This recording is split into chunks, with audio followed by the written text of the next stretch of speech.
कुछ ही देर पहले कनाडा के शहर वाटरलू में बर्फानी तूफान आया। 1.5 से 2 फुट बर्फ पड़ने के बाद भी यहाँ ना ही पैदल चलने वालों का रास्ता ढका हुआ था और ना ही रोड पर बर्फ थी।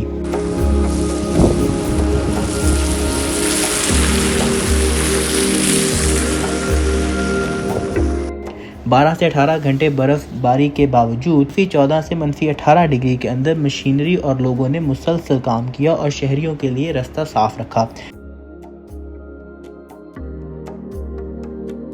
याद रहे कि थोड़ी ही दिन पहले मरी में भी एक बर्फानी तूफान आया था जिसने 22 लोगों की जानें ले ली थी। मरी एक पहाड़ी इलाका है जहां तूफान आना और बर्फबारी होना एक मामूली बात है। इसे बाआसानी हुकूमत बेहतर मंसूबाबंदी से रोक सकती थी। बर्फबारी दुनिया के कई मुल्कों में एक आम चीज़ है। इससे ना ही रोज़मर्रा की ज़िंदगी मुतासिर होती है और ना ही किसी की जान जाती है।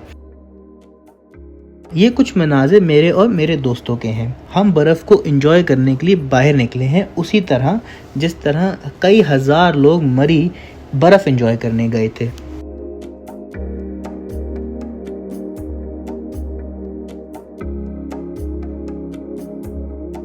फ़र्क सिर्फ इतना है कि हमने सर पे गर्म टोपी और जिस्म पर -30 डिग्री तक मौसम बर्दाश्त करने वाले कपड़े पहने हैं और पैरों में बर्फानी जूते जिन्हें स्नो बूट्स कहा जाता है। अगर आप भी सर्दियों में बर्फानी इलाकों का रुख करना चाहते हैं तो जाने से पहले बर्फ़ में पहने जाने वालों कपड़ों का इंतज़ाम कर लीजिए, क्योंकि अगर आपके पास सही सामान ना हुआ और आप भी मरी जैसे हालात में फंस गए तो वही बर्फ़ जिसे आप एंजॉय करने गए थे आपके लिए जानलेवा साबित हो सकती है।